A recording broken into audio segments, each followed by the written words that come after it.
大家好，我是阿贝。和平精英体验服上线绿洲起源功能啦。绿洲起源不太严谨的说，可以理解为是创意工坊，可以自由创建地图、玩法，但是创作者必须是通过光子认可，认为他们呢有开发玩法的能力、水平，并且通过审核才可以。所以对于我们这种普普通通的玩家而言呢，是没有自行创建的可能性的。在绿洲起源的模式下呢，目前上线了4种玩法，未来还会上线引游功能。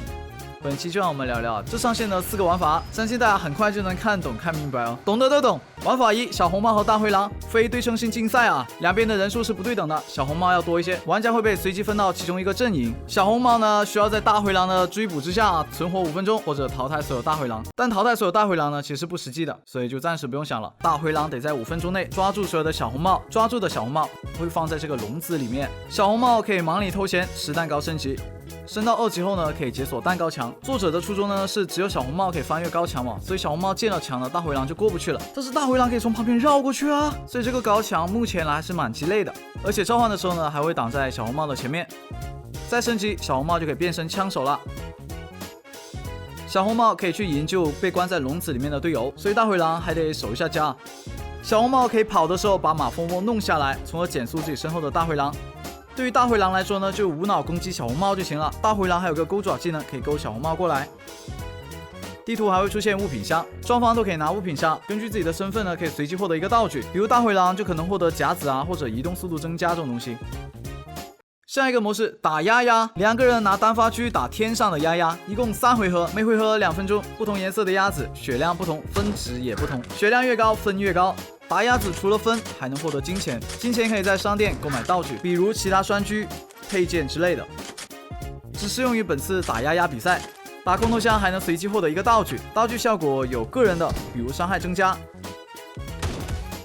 也有敌我共享的，比如飞来一大群鸭子，或者鸭子输入减慢的。在该模式下，你可以抢敌人的高分鸭子，等敌人打得差不多呢，你可以补最后一枪。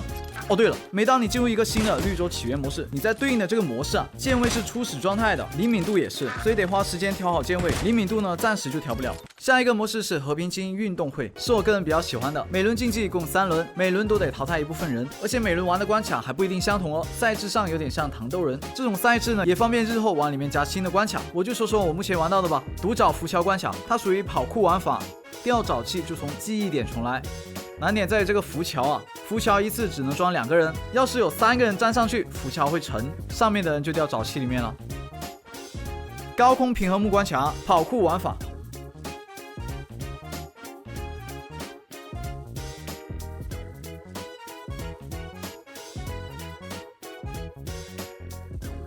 障碍赛跑关卡，跑酷玩法。掉水里掉地面不会重来，但会有很多移动障碍、固定障碍。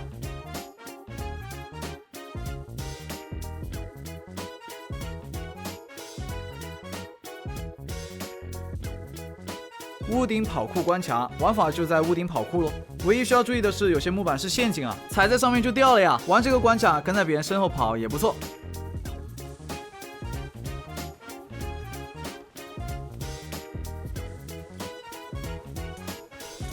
竞速赛车关卡，就纯赛车，有官方小道可以抄一下。玩到终点的几名玩家就被淘汰了。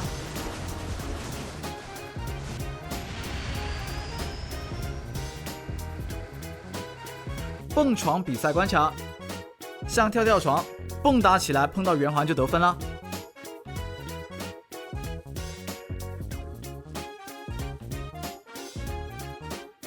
杂技飞车也是开车碰到圆环就得分。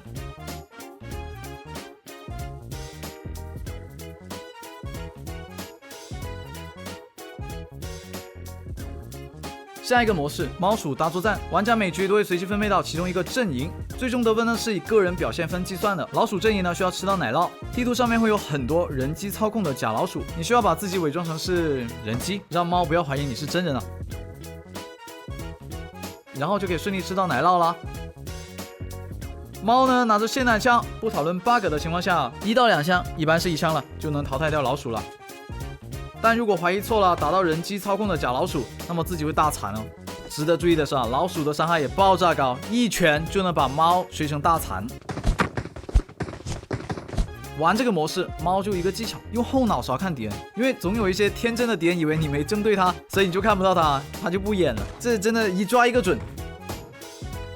总的来说，我还是挺看好绿洲起源模式的，为和平精英注入了新鲜感和生命力，也让玩家能玩到更多有趣、欢乐、奇葩的玩法。感谢您的观看，不知您的看法又是什么呢？欢迎在评论区畅所欲言哦，谢谢。